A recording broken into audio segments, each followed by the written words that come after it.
Bem-vindos!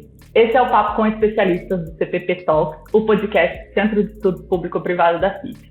Aqui a gente fala sobre temas relacionados a concessões e PPPs em uma produção de baixo custo, mas com conversas de muito valor. Quem conduz o papo de hoje sou eu, Thaís Azevedo, Fernanda Nicolela, Felipe Sandi, todos pesquisadores do CPP. A Fernanda vai apresentar nossa convidada do dia. Obrigada, Thaís. Mais um CPP Talks no ar. A nossa convidada de hoje é a Estela Coimbra. Estela, muito obrigada por ter aceitado o nosso convite de estar aqui. Para ser sincera, a gente estava muito ansioso por esse episódio com você. Você tem sido um nome que a gente levantou desde o começo, quando a gente idealizou esse podcast. E para apresentar nossa convidada de hoje, como a gente tem feito nos outros episódios, a gente foge um pouco da apresentação tradicional dos convidados, né? A ideia não é aqui ler um mini currículo seu ou o que o LinkedIn traz sobre você. Então, a gente resolveu inovar e perguntamos para o ChatGPT, quem é Estela Coimbra? E eu vou ler aqui para você o que ele respondeu. E a ideia é você dizer se você se identifica nisso, se você gostaria de acrescentar alguma coisa ou mudar alguma coisa. Então, vamos lá. Maria Estela Navarro Coimbra é advogada especializada em Direito Público e diretora de projetos na São Paulo Parcerias, empresa vinculada à Prefeitura de São Paulo. Com sólida experiência na estruturação de concessões e PPPs, lidera equipes multidisciplinares na modelagem de projetos estratégicos nas áreas de mobilidade, habitação, requalificação urbana e gestão de ativos públicos.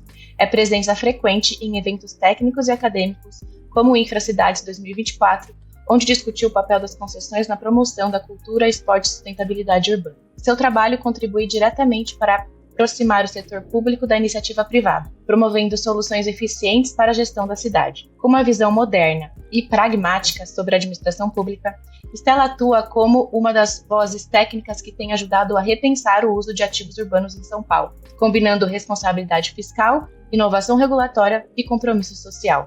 Este ano foi uma das convidadas para falar com os alunos do nosso curso de modelagem econômico-financeira de PPPs e concessões sobre as alegrias e dificuldades de cursá-lo e trouxe depoimentos honestos aos novos alunos. Apesar do perfil técnico, Estela é conhecida pelo bom humor e pela habilidade de tornar os contratos mais áridos em conversas acessíveis e até interessantes. Tem o hábito curioso de fazer analogias com filmes, já usou O Senhor dos Anéis para explicar fases de uma licitação e acredita que todo bom projeto começa com uma boa escuta. Para ela, estruturar parcerias é como montar um quebra-cabeça gigante. Cada peça importa, inclusive as invisíveis. E aí, ele acertou? Gente, primeiro que eu quero ser essa pessoa aí, né? Depois você me manda esse texto para eu começar. Quando me pedem a mini bio, eu vou mandar. Agora, eu faço analogia com filme. Gente, eu nunca vi Senhor dos Anéis. Eu não gosto desses filminhos de hominho, de fantasia. Eu não tenho a menor ideia de que analogia seria essa. Mas enfim, eu adorei, tudo certo. Fica aqui Eu poderia acrescentar, a Estela é uma das maiores oradoras que eu já conheci, botou uma câmera na frente dela, ela vai que vai. Se eu fosse apostar, talvez ela seja a próxima do setor a trabalhar na CNN. Na CNN? Gente, que chiquérrimo. Ok, vou mandar meu currículo para lá, quem sabe eles não descobrem esse meu talento oculto. E fico lembrete aqui para a gente nem sempre achar que todas as fontes que o ChatGPT traz são verdadeiras. Então essa do Senhor dos Anéis é uma correção aí para o ChatGPT. Não, total. Então, antes da gente começar nosso primeiro bloco, passar a palavra para a Thaís para explicar como que vai funcionar o nosso episódio de hoje. Nosso episódio ele é dividido em alguns blocos. O primeiro bloco, que vai ser conduzido pelo Felipe, ele vai falar sobre papo técnico, né? O nome do bloco é Papo Técnico, justamente para trazer questões aqui que ajudam as pessoas que estão nos ouvindo, que trabalham com construções de PPPs, a saberem um pouquinho mais sobre o que você faz, trazer ensinamentos, enfim. Como o nome já diz, o papo é técnico. Depois a gente vai para o segundo bloco, que é o papo não tão técnico assim. A gente quer saber um pouco mais sobre você, sobre aprendizados seus, sobre dificuldades, enfim, trazer um pouco dessa conexão entre você e a nossa audiência.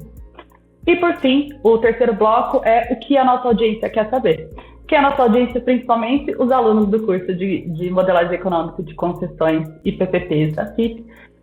E a gente conduz um questionário para que eles possam trazer algumas perguntas para você. E a gente seleciona algumas e é o que a gente vai trazer aqui no final, tudo bem?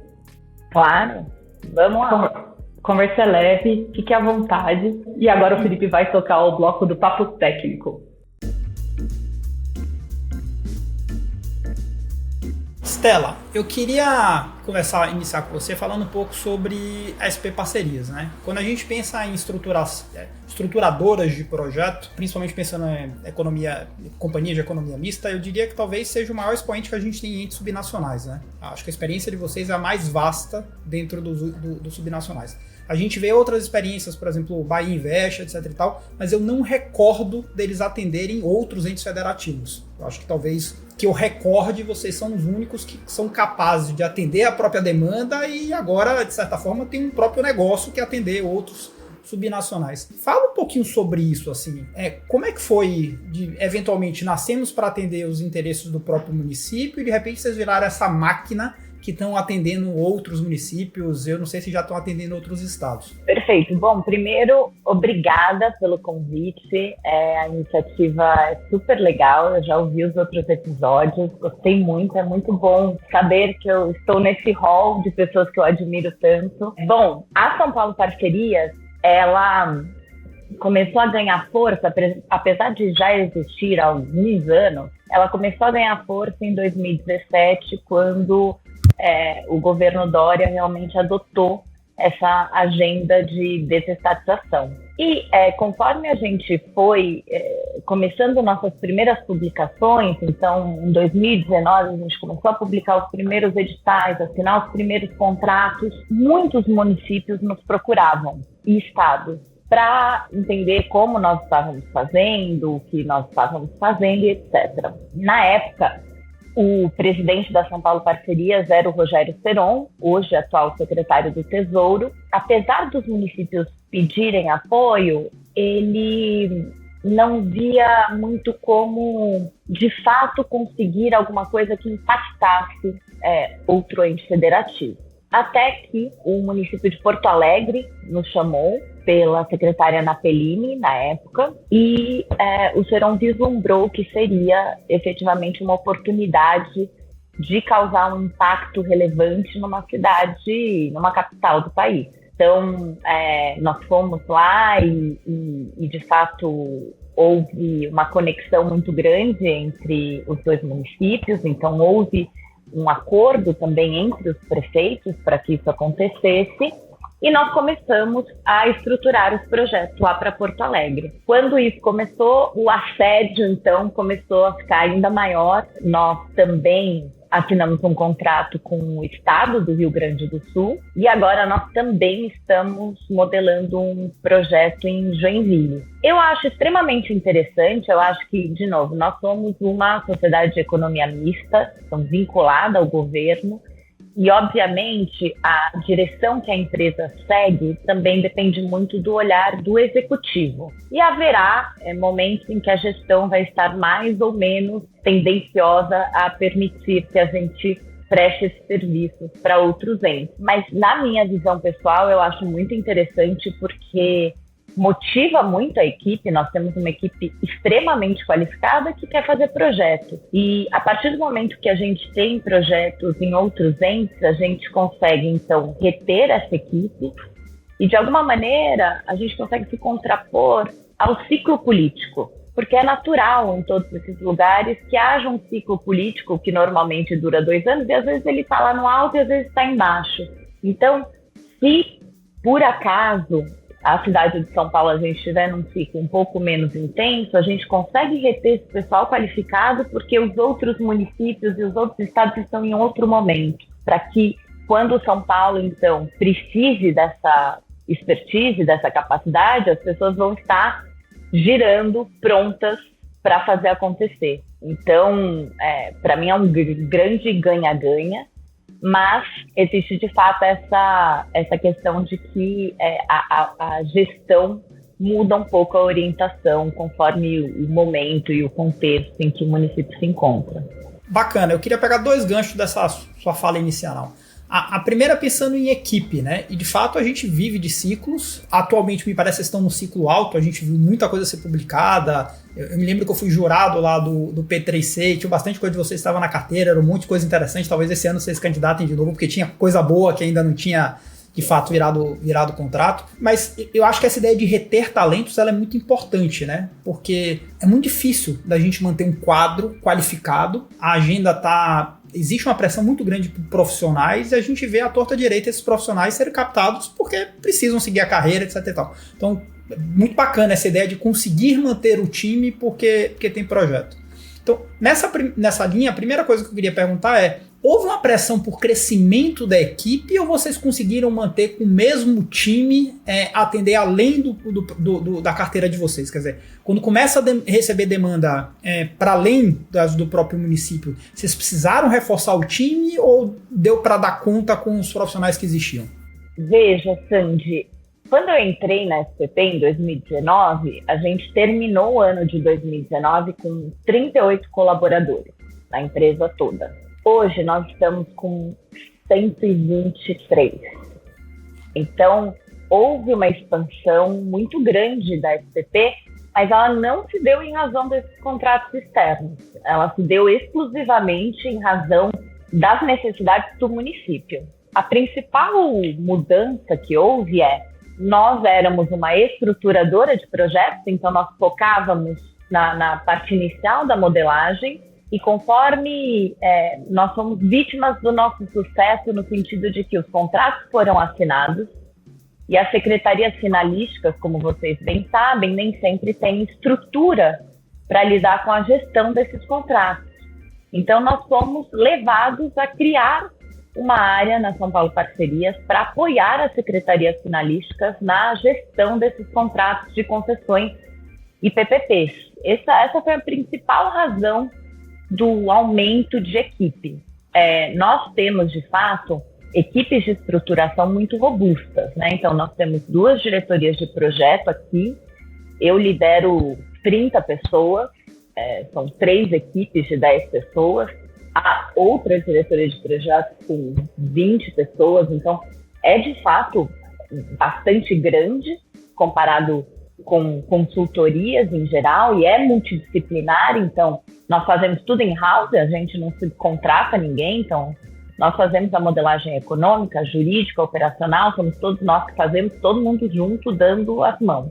Mas a principal razão de crescimento da SPP foi, de fato, o apoio à gestão, que é a nova fronteira, que é onde a gente precisa realmente se preocupar. Entendo que já há uma maturidade no mercado com relação à estruturação, né? Uns fazem melhor, outros não, mas o conhecimento está aí. Eu acho que a gestão é realmente onde a capacitação e o olhar do executivo precisam se voltar nesse momento. Eu não vou conseguir chegar na minha segunda pergunta, porque agora eu vou precisar fazer mais uma. Primeiro eu acho maravilhoso a ideia de que vocês que estão gestando esses contratos deem apoio à Secretaria FIM, porque a gente tem muita dificuldade, né? Às vezes eu costumo falar, a pessoa recebe o contrato, não sabe nem que botão aperta, não sabe como é que funciona, não conhece o modelo de regulação daquele contrato.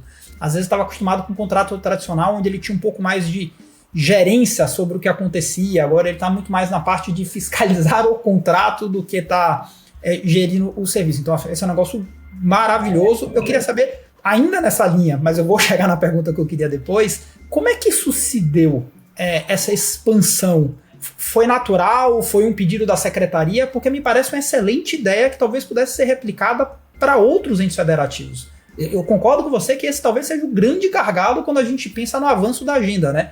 Beleza, temos um contrato, mas a gente precisa tomar conta dele, porque senão a política pública não é entregue. Posso complementar a pergunta do Felipe?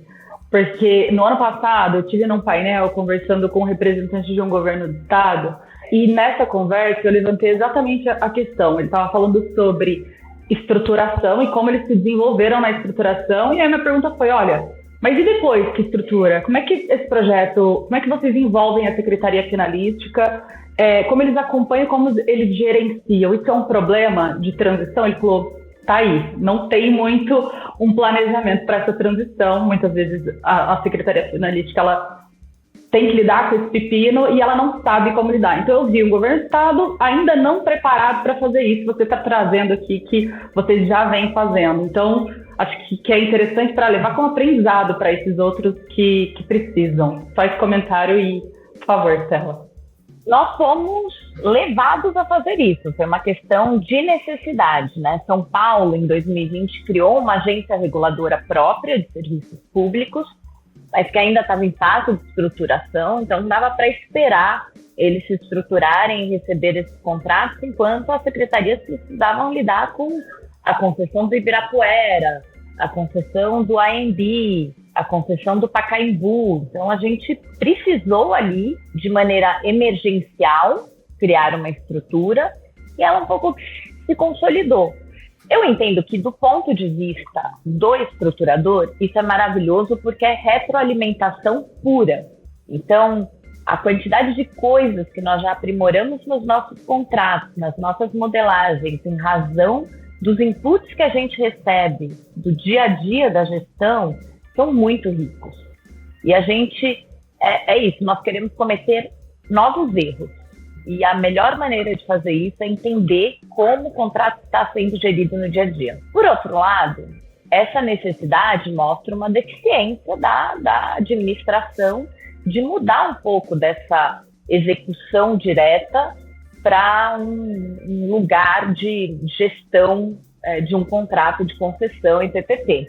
Entendo que, idealmente, no futuro, a São Paulo Parcerias ela continua prestando esse serviço, mas do ponto de vista estratégico, justamente para tratar aí da terceira fronteira, né? Então, a gente tem a estruturação, temos a gestão, e agora o nosso foco já se volta para avaliação de impacto, avaliação de política pública, pesquisa de satisfação. Entendo que nós temos muito mais a contribuir numa gestão estratégica da carteira do que na gestão do dia a dia. Então, nosso objetivo é capacitar pessoas dentro das secretarias finalísticas para que eles, de fato, possam levar esse contrato à frente por 20, 30 anos e nós possamos fazer um acompanhamento um pouco... Olha, precisa de um reequilíbrio aqui. Talvez não faça sentido que uma secretaria finalística detenha todo o conhecimento necessário para lidar com o reequilíbrio. Então, aí faz sentido, uma revisão ordinária. A gente entra, mas acho que o dia a dia... A verdade é que nós precisamos investir na capacitação de servidores na finalística para que eles possam levar isso no dia a dia, para que eles se apropriem. E eu acho que essa é uma dor comum a qualquer ente federativo que inicie uma carteira. É inevitável que para a gente assinar contrato no começo de uma carteira, a gente vai ter que tratorar um pouco a secretaria finalística. Se a gente está perguntando para elas o que elas acham, a gente não vai assinar um contrato. Então, a gente começa tratorando, aí chega lá o contrato, ficam um pouco bravos conosco, é natural, e aí nós temos que conquistá-los novamente. Não, olha aqui, é muito legal esse contrato, vamos gerir e permitir com que eles lidem com o dia a dia, mas sem deixar de apoiá-los numa visão mais macro, mais estratégica. Excelente, você me deu o gancho para a terceira, eu já vou passar a bola para as meninas para não monopolizar. Mas essa fala do tratorizar talvez possa ser interpretada de maneira equivocada, mas é um pouco de impor sobre um modelo que normalmente o pessoal que está ali na ponta não domina, né? E que tem muita dúvida sobre como funciona.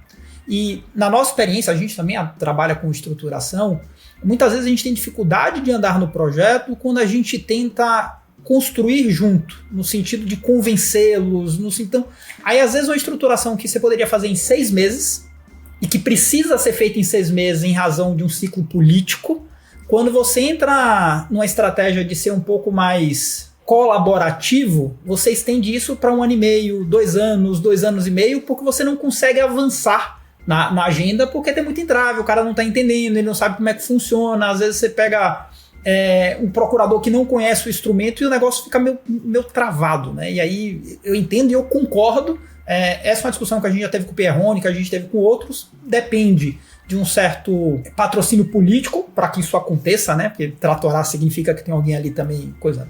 Mas a minha pergunta era, quando vocês estão se relacionando com outros entes federativos, vocês não são exatamente servidores, porque é uma companhia de economia mista, mas vocês têm esse carimbo de, olha, eu também estou dentro, de certa forma, dentro da administração. Isso dá um ar, aproxima um pouco de vocês daqueles gestores que estão lá contratando o serviço e que eventualmente também têm dúvidas, têm medo de assinar, têm medo de ser responsabilizados.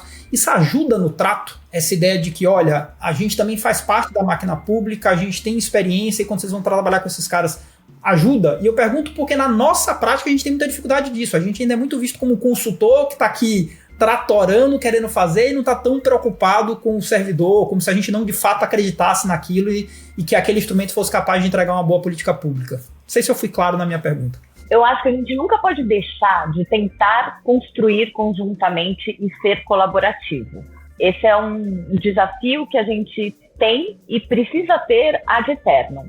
Ao mesmo tempo, nós estamos numa esfera que é muito política. E política é disputa de território, é disputa de força. Então, é natural que aquele servidor que está acostumado a gerir aquele contrato daquela maneira, ele se sinta ameaçado de que ninguém vai cuidar tão bem quanto ele, de que ele, de alguma maneira, vai perder a sua esfera de influência.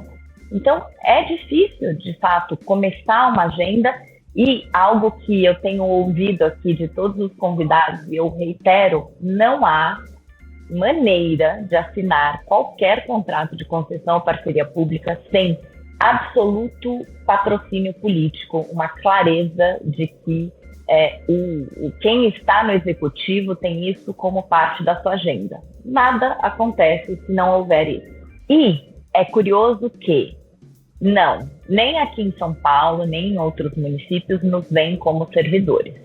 Eles também nos veem como terceiros. Nós tentamos convencê-los de que fazemos parte da administração indireta, nem sempre é fácil convencê-los disso, nos veem, às vezes, isso, nos veem como terceiros que estão ali de alguma maneira. Esses projetos, em geral, eles mexem com o status quo das coisas. E mexer com o status quo das coisas sempre vai ser difícil e sempre vai ter algum nível de resistência. É parte do nosso trabalho. O desafio é realmente convencê-lo. Será que nós conseguimos trazê-lo, né? Será que esse líder do executivo que assumiu esse desafio consegue também convencer a máquina de que essa agenda é válida, é importante? Eu acho que eu falo que eu faço o que eu faço porque eu gosto do furdunço. Então, esse é o furdunço com o qual a gente tem que lidar todo dia e é isso que deixa diferente e desafiador. E por isso, cada dia é uma loucura diferente. Mas não, nos vem como terceiros, nos vem com essa característica de privados. É interessante que nós sentimos especialmente em outros municípios e outros estados, nós sentimos que os membros do executivo conseguem ver que nós somos diferentes. Eles veem que nós sabemos como a máquina funciona por dentro, por fazer parte dela. Então, sinto que da parte deles há, sim, uma maior tranquilidade, que nós entendemos as dores que eles sentem. Mas, em geral, da administração ali como um todo, das secretarias finalísticas, eles costumam nos colocar no mesmo lugar que qualquer outro consultor. Eu ia dizer que, na nossa visão, depoimento pessoal, nossa maior dor como estruturador, e eu não gosto, eu falo isso claramente, tá? Eu não gosto de fazer estruturação de projeto, eu gosto de briga, eu gosto de participar de disputa. Mas a gente faz, eu acredito no instrumento, acho que é um instrumento de qualificação de gasto público, e a nossa maior dor é quando a gente tenta conversar com os servidores, a gente tenta fazer um projeto, e muitas vezes a gente é visto como alguém que não está preocupado com a agenda, que é assim... Às vezes você tenta dizer, cara, isso aqui não é relevante, veja, não tem esse detalhamento, mas não precisa, porque o instrumento não funciona assim. E muitas vezes até o nosso, até o nosso caráter é colocado em xeque, como se a gente fosse ali um mercenário que a gente está querendo simplesmente entregar um produto para receber e ir embora, e que a gente fosse de fato abandonar o cliente. E não é assim, eu falo isso por uma vocação pessoal, mas como pesquisador do CPP, que nasceu para estudar relação público-privada, e como pesquisador da FIP, a presidência da FIP fala isso claramente, a FIP nasceu para atender o poder público, para ajudar o desenvolvimento do país. Então isso é uma coisa que a gente tem dificuldade. Pensando na agenda de estruturação, o que mais me machuca é esse lidar com o servidor como se a gente fosse simplesmente alguém que entrega o produto e vai embora, e não como se a gente não tivesse preocupado com a estruturação. É bom saber que vocês também compartilham que não é bom porque eu não gostaria que vocês tivessem, mas que não é uma dor simplesmente nossa, né? E se eu puder trazer um contexto que eu acho que faltou a gente falar, então a gente falou sobre o crescimento da SP Parcerias, sobre o número de pessoas, sobre a atuação, mas eu queria trazer uma informação aqui para quem está ouvindo a gente sobre portfólio. No final do dia, como que é o portfólio de vocês em termos de número de projetos, em termos de setores mais relevantes? Será que você pode falar isso um pouquinho para a gente, até para as pessoas saberem a atuação da SP Parcerias nos projetos? Estela? Antes da Estela responder, eu estava justamente pensando nessa pergunta, Thaís, que esse ano, como mestranda de administração pública, eu tive a oportunidade de andar por São Paulo, numa matéria que a gente fez, e ver de perto um pouco dos projetos que vocês estão idealizando, né? Então, conversei bastante com o pessoal ali sobre o VLT, ali do centro, e também andando pela Liberdade, o projeto, vou pedir até para você explicar melhor, né? Que une aquelas duas passagens ali na Liberdade. E quando eu vi esse projeto e entendi a complexidade de fazer aquilo parar de pé, né? Em vários termos, né? Tanto da questão de engenharia, porque você olhando as duas plataformas falando como que vai ser feito isso, eu fiquei pensando exatamente nisso que a Thaís falou, sobre formação de portfólios. Quem que traz essas ideias? Inicialmente, no começo como eu comentei, em 2017, quando surgiu essa agenda especificamente de desestatização, foi interessante porque foi criada uma lei, que nós chamamos do Programa Municipal de Desestatização, que já trazia alguns equipamentos que seriam concedidos. Precisa de autorização legislativa, mas de alguma maneira deu um norte. Então, havia uma sinalização para o mercado e para a própria administração municipal de que aqueles equipamentos seriam trabalhados nos próximos anos. Isso, de fato, aconteceu. Então, o pontapé do plano municipal teve essa clareza de direção. A partir do momento que nós conseguimos assinar contratos, então fomos sendo exitosos, mais projetos apareceram para nós e coisas talvez que não necessariamente se resolveria com uma concessão ou uma parceria público-privada. E a partir daí essa seleção de projetos, ela vem de fato do executivo, não há... Nós temos sim a pretensão de algum dia poder aplicar o M5D, enfim, fazer uma carteira, mas ainda não chegamos lá. Ainda estamos muito ligados à visão do que o detentor do voto, no caso, com toda a legitimidade que tem de definir a carteira. Então, quais são nossos principais projetos? Então, depois de conceder os grandes ativos, agora a nossa carteira tem mais parcerias público-privadas que dependem de contraprestação do município. Então temos transporte, nós não temos muitas coisas, porque o ônibus, de fato, temos uma empresa própria aqui no município, a SP Trans, que cuida disso. Lixo, iluminação pública, etc., tudo isso está com SP Regula, que é a agência reguladora. Mas nós agora temos o VLT, que é um projeto que a gente trabalha em conjunto com a SP Urbanismo, outra empresa do município.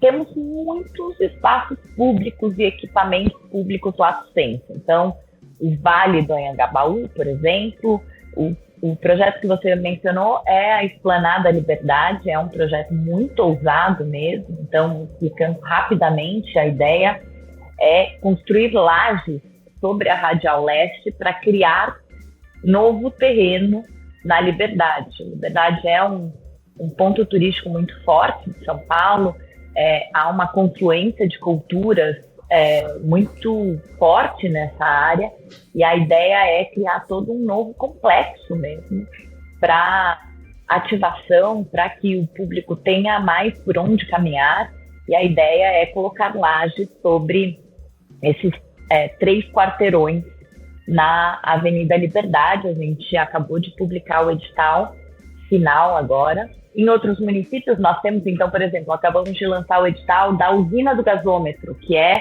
um marco de Porto Alegre, é um dos símbolos da cidade. Então nós temos muito essa coisa de equipamento público. Infrasocial, eu acho que tudo isso entra muito no bolo de infrasocial, é algo que muitos municípios fazem. Escolas é algo que agora a gente já está fazendo a rodo, né? Então nós temos os CELS aqui em São Paulo. Os CELS, temos já o primeiro lote, nós assinamos em 22, estamos começando a entregar agora. Então, CELS, para quem não é de São Paulo, são escolas muito, muito grandes, né? São hubs de fomento, eles sempre ficam em áreas menos desenvolvidas da cidade, então são centros de fomento de cultura e lazer como um todo. E os primeiros CELS construídos via PPP estão sendo entregues agora, estão começando a entrar em operação. A gente já assinou o segundo lote, então, com mais construções, e estamos fazendo o terceiro lote, estamos trabalhando num projeto de reforma, e nós temos projetos de escolas em Porto Alegre, no estado do Rio Grande do Sul, e em Joinville. Então, escolas é algo bastante forte. A gente tem a pretensão e queremos muito entrar na área de saúde, então entendemos que essa é uma nova fronteira em termos de infraestrutura social que nós queremos muito que a São Paulo Parcerias possa atuar. Estamos trabalhando com a Secretaria de Saúde para destravar essa agenda. O que mais a gente faz? É muito parque urbano, né? O Parque Ibirapuera é o mais conhecido e a gente continua fazendo. Então, esse ano nós licitamos o Parque Campo de Marte. Então, a cidade ganhou um novo parque, agora via concessão. Acho que são os principais. Contar para vocês que Martinho, outro diretor de projetos, e eu, nós sentamos para entender quanta coisa a gente estava trabalhando. Nós estamos tocando concomitantemente, neste momento, para a cidade de São Paulo, 30 projetos. É muita coisa. Não é... Obviamente, cada um está num momento diferente, num ciclo diferente, mas nós temos algo entre 20 e 25 contratos assinados entre concessões e parcerias público-privadas. Estamos trabalhando em 30 projetos em algum estágio, mais os projetos de fora de São Paulo. Então, é bastante coisa. Entrando numa carteira, Estela, porque assim, quando a gente tinha muita coisa que era equipamento, que era meio sai do orçamento e vai para o usuário, uma forma de você explorar um pouco melhor o ativo do ponto de vista comercial. Mas a gente está entrando no momento da relação público-privada, onde de fato a gente está vendo diretamente a qualificação do gasto público, né? Eu estou trocando linha do orçamento e eu acho isso fantástico, assim. Tenho muita expectativa com relação a gente ser capaz de medir isso no futuro, para poder ver, de fato, essa ideia de a gente qualificou, não qualificou, o que é que precisa melhorar. Nesse sentido, vocês têm pensado sobre essas coisas? Um pouco do papo que a gente teve com o Marcos no último podcast. Vocês já terminam colocando alguma coisa nesse sentido nos contratos para tentar capturar essas informações e lá na frente medir? A SPP, inclusive, apresentou uma proposta para o BID para cuidar dessa parte. Caso vocês não saibam, a SPP tem um núcleo de pesquisa. A gente tem um braço só de pesquisa para fazer pesquisa ex ante, ex post. Então, o nosso SMD é feito com apoio de cientistas políticos, cientistas sociais que fazem pesquisa qualitativa, quantitativa, e estamos desenvolvendo também uma documentação justamente porque a gente não quer misturar as coisas, né? Uma coisa é avaliar o desempenho do contrato, então com indicadores muito claros, e outra coisa é avaliar a política pública. Então são coisas diferentes. Mas, obviamente, assim como vocês conversaram com o Marco Siqueira, há uma sensibilidade política, né, em avaliar a política pública. Então a gente também está tentando aqui ver como a gente consegue fazer isso de uma maneira que a gente consiga conquistar o agente político e preservá-lo para que ele não também se sinta exposto por isso. Mas é a principal inovação que nós estamos trabalhando nos nossos projetos agora. Então, começou um projeto, ele ganhou tração, a gente já faz uma pesquisa ex ante. Então, vou dar um exemplo, o Parque Dom Pedro é um projeto gigantesco, 700 milhões de CAPEX.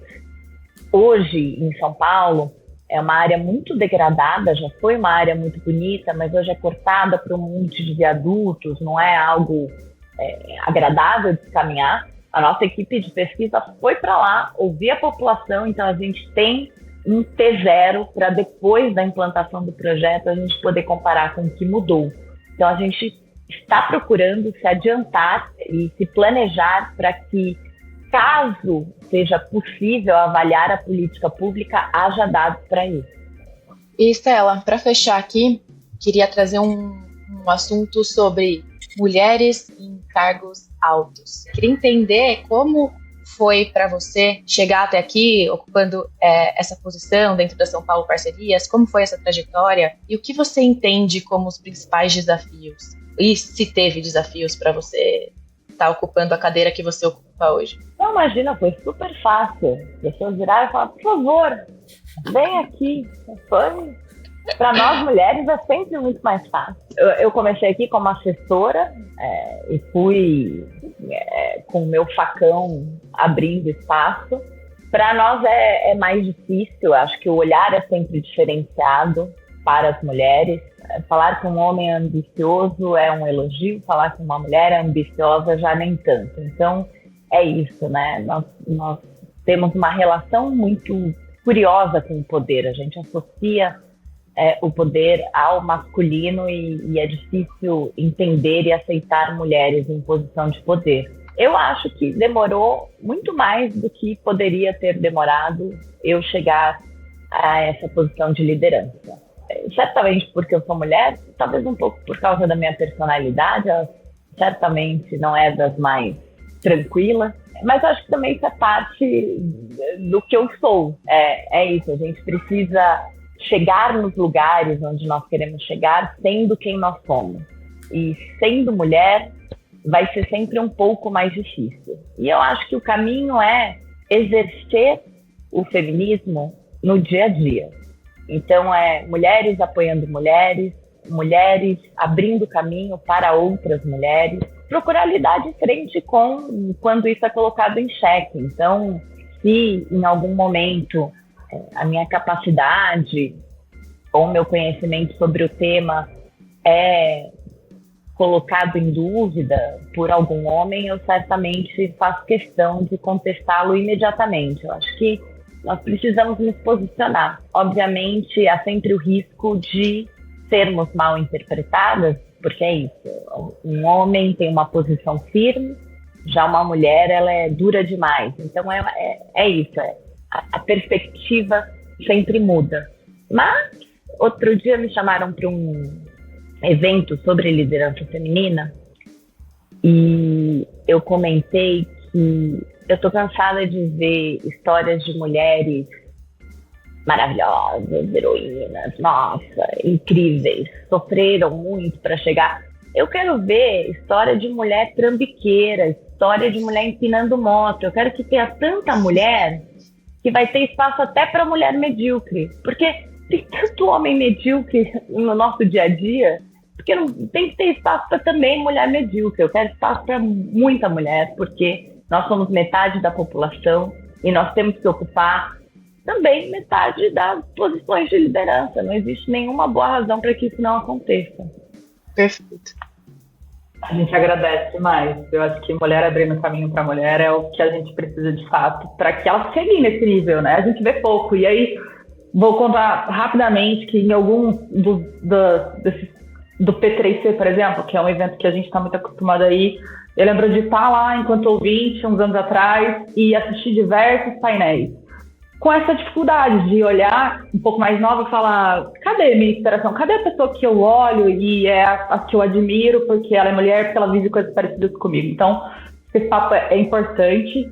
Tanto que a gente trouxe para o bloco técnico e não para o bloco não tão técnico assim, que eu acho que merece o nível de relevância para ser tratado, não só pela relevância do tema em si, mas lembrando que diversidade é importante para que a gente tenha boas ideias e bons projetos sendo disseminados, gerando coisas melhores. A gente sabe disso cientificamente, né? Então vamos dar a relevância que merece. A gente quer fazer um episódio sobre esse tema, mas enfim, acho que essa contribuição já foi muito bacana e a gente pode ir pro papo não tão técnico assim. Tudo bem? Eu quero fazer só uma observação. Opa!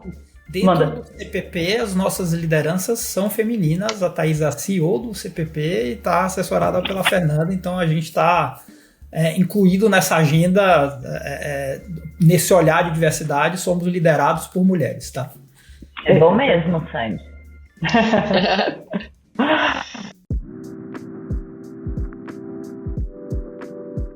Então vamos dar início agora ao nosso bloco 2, papo não tão técnico assim. A gente quer sair um pouco dessa esfera técnica de projetos, estruturação, priorização, a gente quer saber um pouco mais do seu dia a dia. Então vou iniciar aqui com a nossa pergunta sobre qual projeto ou atividade ali dentro da São Paulo Parcerias tem te animado mais? Eu acho que no momento em que eu me encontro aqui dentro da São Paulo Parcerias, o que eu mais gosto de fazer, de verdade, que eu acho que é mais desafiador, já não é mais a estruturação de projetos, é a gestão de pessoas.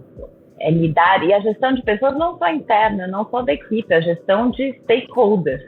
Meu papel, eu sinto falta às vezes de sentar na frente do computador e escrever um documento, pensar em alguma coisa, mas eu acho que de fato eu agrego mais fazendo essa gestão de quem são os players e como lidar com eles, e também de manter a equipe motivada e focada, com objetivos claros e lidar com essa disputa de território, de forças o tempo inteiro nos projetos nos quais a gente atua, e pensar e desenhar essas estratégias de como convencer essas pessoas a jogarem junto.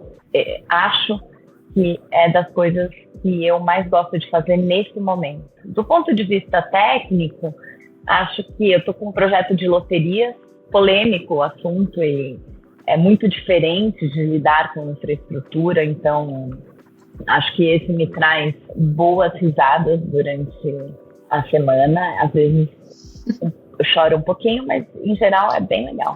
E acho que é isso, acho que essa questão de gestão de players, stakeholders e gestão de equipe, ela permeia todos os projetos. Acho que todos os projetos têm suas características próprias que os deixam mais interessantes. Um projeto no qual eu atuei, que de fato me marcou muito em termos de complexidade técnica, complexidade de stakeholders, complexidade de tudo, foi o projeto de cemitérios aqui em São Paulo, serviços funerários. Esses, sem dúvida, foram 5 anos trabalhando nele até a gente conseguir chegar à licitação, então esse vai sempre deixar marca. Essa história que você contou da transição de quem estava acostumado a lidar, sei lá, com planilha, com relatório, e vai ascendendo, vai precisando lidar com a equipe, é muito comum na nossa agenda, né? Porque todo mundo começa eventualmente na parte mais técnica, vai ascendendo, vai crescendo. Que dica que você dá para essas pessoas para melhorar essas habilidades, tá? E aí eu falo pessoalmente, eu sou uma pessoa muito difícil de lidar, todo mundo que tá comigo no dia a dia sabe que eu não sei como é que minha mulher não me larga. E eu ainda não consegui resolver essa questão de ter horas que eu falo, tudo que eu queria na minha vida era só olhar para uma planilha e não precisar lidar com um ser humano.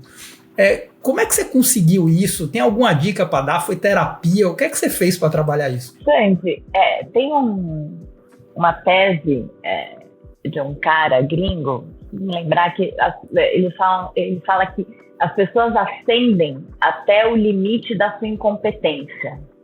Porque é basicamente isso, você tem um técnico muito bom e aí você vai subindo essa pessoa e de repente ela vira um chefe muito ruim e aí ela para ali. Então as pessoas ascendem até ali. Honestamente, Andy, eu acho que exige de fato autoconhecimento para entender no que você é bom. Nem todo mundo nasceu para liderar a equipe, tá tudo bem. Eu acho que de fato entender se aquilo é para você. E também que as empresas e consultorias sejam capazes de criar espaços para quem é bom especialista ser um mega especialista e ganhar bem sendo um especialista sem que ele tenha que necessariamente chegar à gestão para então ter esse status e a remuneração que ele quer. Acho que fazer isso é muito difícil, porque normalmente é isso, a gente pega o bom técnico e vai subindo. Eu confesso que acho que a melhor maneira da gente ter bons chefes é promover a gestão quem tem jeito para isso. Não adianta, deixa lá o técnico na planilha, ele vai estar fazendo aquilo bem, remunere-o bem, permita que ele faça a sua planilha da melhor maneira possível, mas não bota ele de chefe, porque ele vai causar sofrimento no resto da equipe. Eu acho... Eu tô me identificando demais. Desculpa, Sandy. Tá tudo bem. Tem muita gente que está ouvindo esse podcast para aprender com você. E a gente, enquanto professor, a gente sabe que a gente aprende o tempo todo. O Felipe acabou de fazer uma pergunta sobre aprendizado de gestão. Então, a gente está o tempo inteiro aprendendo coisas. E a gente queria saber de você. O que você aprendeu no último ano? Foi uma marca relevante para a sua carreira ou para a sua vida? Então, pode ser tanto profissional quanto pessoal. Acho que é aprender, mas talvez você se dar conta que cada pessoa está lutando suas próprias batalhas.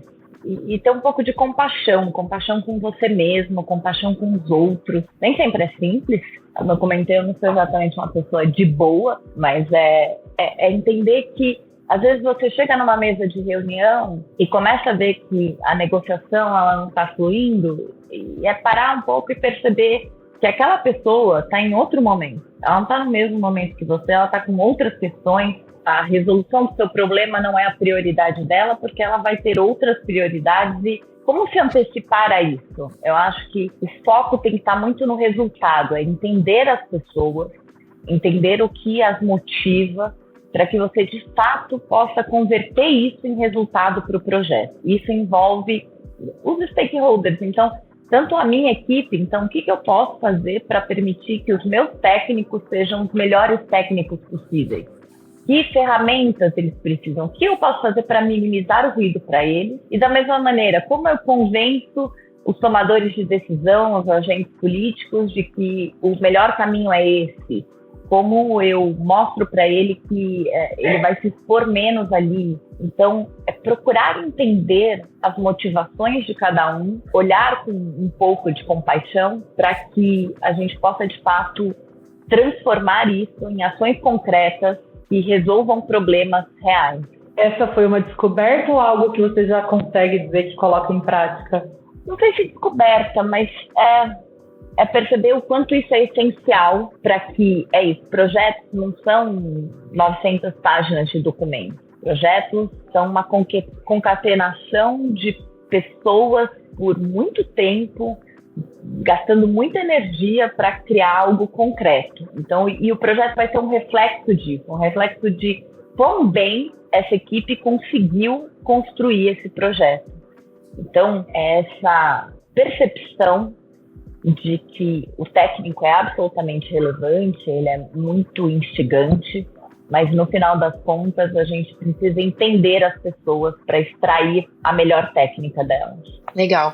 E tudo que você tem falado até aqui, desse seu interesse em gestão de pessoas e entender as pessoas, sua equipe, conversa muito com a nossa terceira pergunta do bloco 2, que é se você tem alguma pessoa que você trabalha ou trabalhou que a nossa audiência deveria conhecer. Então, é uma forma de você citar o trabalho de alguém que está fazendo realmente um excelente trabalho ou que faz a diferença e que normalmente, às vezes, fica por trás das cortinas.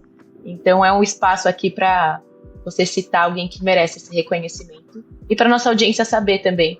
Aqui a gente pode até pegar algumas inspirações para convidados nos nossos próximos episódios. Claro. Primeiro, quero aproveitar e dizer que eu subscrevo todas que o Ale Pessati citou. Ele citou várias que passaram pela SP Parcerias, então eu aproveito, concordo com todas as pessoas que ele citou. Eu não poderia deixar de citar aqui, novamente, o Rogério Ceron. Acho que ele foi um grande inspirador para que eu pudesse estar aqui hoje. E acho que o trabalho que ele está fazendo ali no Tesouro, ajudando o mercado de parcerias públicas e concessões, é incrível. Fico muito feliz com o que está acontecendo. não posso deixar de citar também uma mulher. Eu falo que eu quero ser como ela quando crescer, que é a secretária na Fellini, hoje na Fazenda de Porto Alegre. Mas, principalmente, eu tenho a oportunidade, nesses 6 anos que eu estou aqui, eu tive a oportunidade de trabalhar com pessoas absolutamente brilhantes. É um privilégio eu poder trabalhar com uma equipe tão qualificada como a que eu tenho. Então, eu citaria todos os meus gerentes de projetos. Então, Letícia Souza, Laís Goldenstein, Maria Tereza Moreira, Fabrício Carvalho, Guilherme de Paula, são todos profissionais que já contribuíram muito para o setor e estão contribuindo e vão contribuir muito mais. Então, são pessoas, sem dúvida, que merecem todos os holofotes possíveis. Muito bom. E para a gente fechar nosso bloco 2, se você não fosse advogada, especialista em direito, em que área você se imagina atuando? Na CNN, com certeza. Eu ia falar isso também. Comunicação. Cara, comunicadora nata, assim, é um negócio inacreditável. Eu tenho uma admiração imensa, não é segredo pra ninguém que eu morro de vergonha de falar em público, eu tenho um tremedeiro, eu fico desesperado quando tem 3, 4 pessoas pra falar, e eu fico assim, embasbacado como a Estela tem facilidade, assim, é uma comunicadora nata. Deixa eu fazer um adendo aqui. Quando a Estela foi aluna do curso, né, a gente tem no final do curso os 4 dias presenciais, que a turma toda se reúne para resolver cases e tudo mais. E nas atividades que tinha que ter alguma pessoa para representar o grupo, era sempre a Estela. E a sala inteira parava tudo que estava fazendo para ouvir a Estela falar, e todo mundo se convencia por qualquer coisa que ela falava ali na frente. É extremamente raro uma pessoa que é capaz de comunicar com clareza, né? A gente trabalha com temas que são técnicos, são difíceis, a gente tem alguns expoentes nesse sentido, eu vou citar alguns que eu consigo lembrar. Por exemplo, o Samidama. Ele pega coisas que são... E ele é capaz de comunicar com o público em geral, é uma habilidade rara. E você tem isso. Você tem uma capacidade de comunicar absurda, assim, é nato. Eu fico extremamente admirado. Tenho dúvida, ela pode dizer que não, mas ela podia estar na CNN.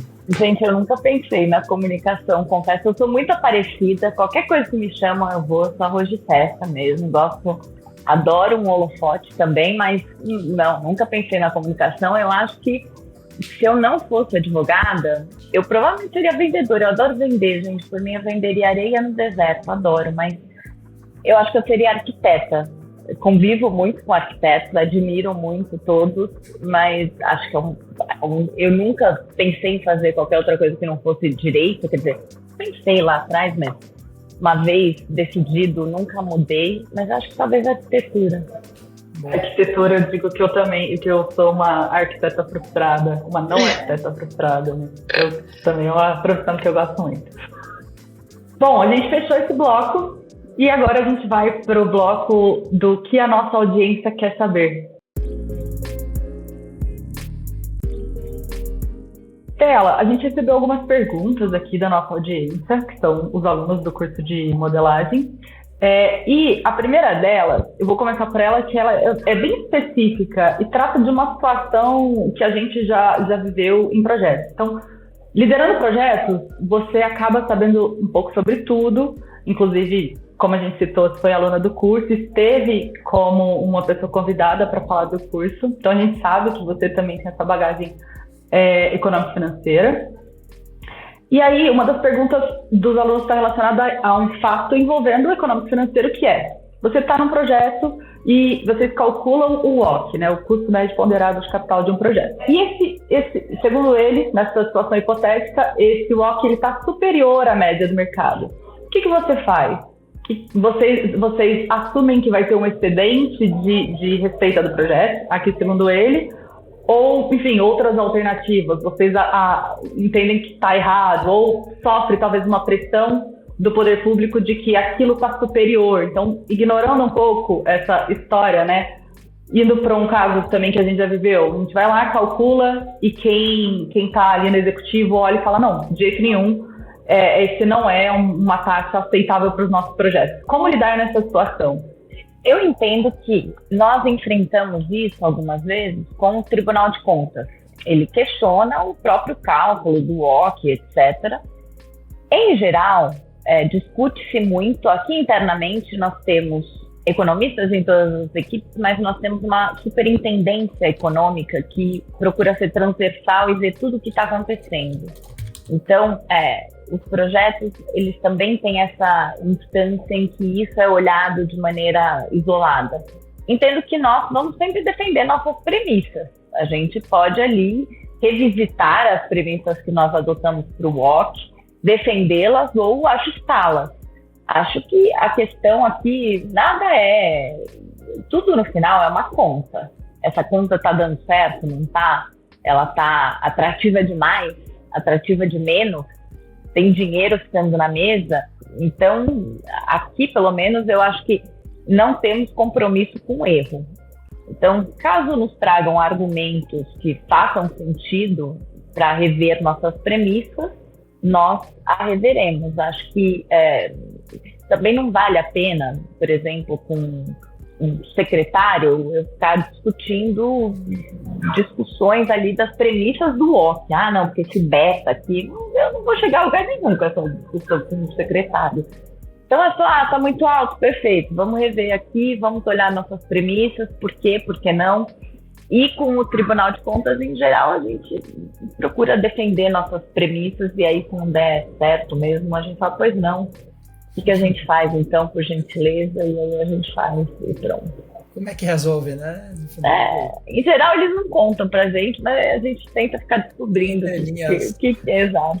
E eu acho essa pergunta extremamente interessante, porque ela revela que a gente tem um fetiche com coisas que não são tão determinísticas assim, né? O WOC é uma conta de algo que a gente não observa, que a gente tenta inferir, e no final, se tiver algum excesso, sai na licitação, se ela for bem feita, né? Eu acho que às vezes tem uma energia, a gente costuma falar isso, uma energia dedicada a coisas que uma boa licitação resolve. Não, os economicers aqui têm discussões homéricas sobre o WOC.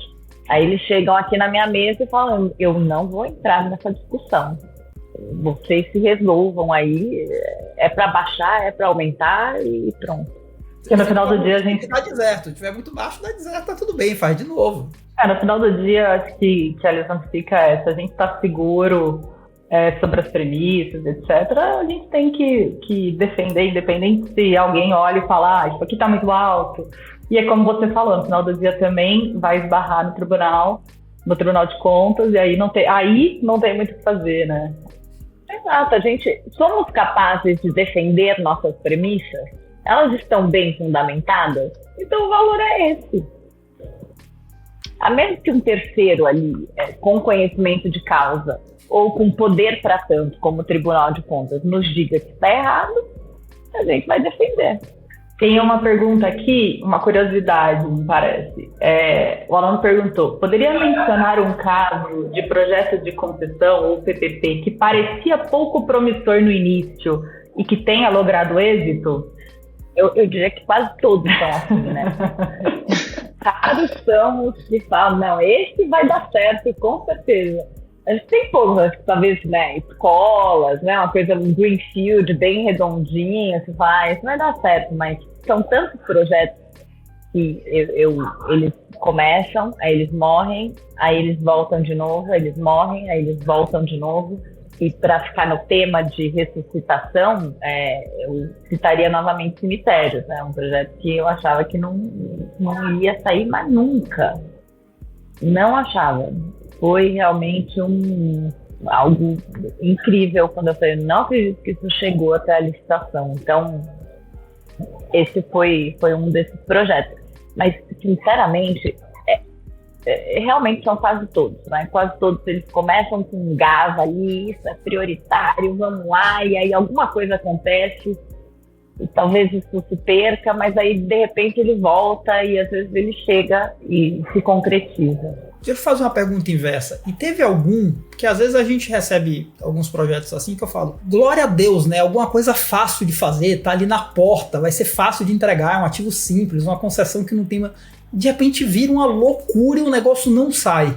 Vocês já enfrentaram algum assim que era, putz, tá muito fácil de entregar e de repente virou um escarcéu? Muito fácil de entregar na cidade de São Paulo, não tem nada, Sandy. É um território muito disputado, né? É algo não tem nada fácil aqui. Menos assim, vamos falar assim, esse aqui talvez... É porque, às vezes, mesmo algo que, por exemplo, sanitários públicos são uma necessidade da sociedade como um todo. Eles é uma deficiência de todas as cidades do Brasil. É um problema, né? Como lidar com isso? É uma pauta positiva e a gente não conseguiu avançar com esse projeto. De repente, você percebe que, tanto por dificuldade de atração de mercado e etc., então há o problema, há uma maneira de solucioná-lo, mas ainda assim a gente ainda não conseguiu achar a forma de convencer o mercado que dá para fazer. Então, esse eu ainda tenho esperança que um dia eu ainda vou conseguir fazer vingar em algum lugar. Eu estudei esse projeto, ele é muito necessário, e é isso, a gente estudou no mestrado, inclusive numa disciplina de mestrado, o professor trouxe, e o projeto é incrível, mas é isso, né? Existem dificuldades que fazem com que não seja suficiente para ir para o mercado e ele vê interesse, né? Ele tem interesse. Estela, e dado todos esses exemplos que você trouxe, qual você considera o projeto mais desafiador das parcerias e por quê? Lá vou eu citar meus cemitérios de novo. Sem dúvida foi o projeto mais desafiador em termos de complexidade, porque é isso, a gente faz muita construção, mas serviço público raiz mesmo é cemitério. Esse é serviço público raiz, é serviço essencial. Trocar a roda com o carro girando, são 900 páginas de documentos, é um mundo à parte, sem dúvida, foi o projeto mais desafiador com o qual eu já tive que lidar. E que ainda lidam, né? Porque vira e mexe noticiário e... Não lidamos, Sandy. É da SP Regula, nós não lidamos com a gestão do cemitério. Sorte de vocês, porque vira e mexe e a gente sabe o quanto é ruído, né? É desconhecimento sobre a coisa, é duro. Stella, tem algum tema que você queria tratar que a gente não tratou ainda, que, enfim, a gente pode perguntar aqui para deixar você livre também? Não, imagina, tô super feliz, não sei se eu fui polêmica a ponto de carta de repúdio, vocês depois cortam, por gentileza, qualquer absurdo que eu tenha falado. Eu tô muito feliz, eu gosto muito de fazer o que eu faço, eu sou muito privilegiada de também poder conviver com colegas que são tão legais como vocês. Então é isso, parabéns pela iniciativa e contem comigo sempre. Eu queria agradecer a Estela, foi um prazer imenso. E confesso que eu aprendi bastante no dia de hoje sobre a atuação que, infelizmente, eu desconhecia. Vocês estão fazendo coisas muito bacanas. Eu já sabia da atuação na parte de estruturação. Eu não conhecia essas outras áreas. Eu acho que tem que servir de exemplo, como São Paulo, em geral, tanto o município como o estado, lidera, por todas as razões que a gente já sabe, servir de exemplo para outros entes federativos. Foi um prazer imenso. Eu fico muito feliz de a gente estar aqui hoje para a gente poder dar voz a isso, para que outros entes aprendam e possam usar vocês como exemplo. O papel desse podcast é esse, né? É trazer melhores práticas, de fato acreditar na relação público-privada como instrumento de qualificação do gasto público, e passa por isso. Bons estruturadores, aprendizado com projetos para que a gente melhore esses contratos e, como você disse, eu acho fantástico cometer novos erros. Essa vai ser a chamada pro seu episódio. Com certeza. Bom, eu também queria agradecer. Muito obrigada, Estela. Foi um prazer. E se tiver a oportunidade de a gente falar de outro tema, a gente chama de novo, se você topar. E é isso. Muito obrigada, viu? Certeza que a gente vai querer mais saber sobre essas coisas. Me perdoe, Fernando, mas eu vou querer saber mais sobre o acompanhamento. A gente vai chamar quando estiver na parte regulatória. Não tenha dúvida. Queria agradecer sua participação. Todas as expectativas que já estavam altas foram superadas. Espero contar com você aí como ouvinte do nosso podcast e também como futura convidada, que a gente gostaria de ter você aqui com a gente de novo. Muito obrigada. E para finalizar, vamos pedir para o pessoal curtir o nosso vídeo, seguir o nosso canal e deixar o seu like. E é isso. Compartilhe. Obrigada, pessoal. Obrigada, pessoal.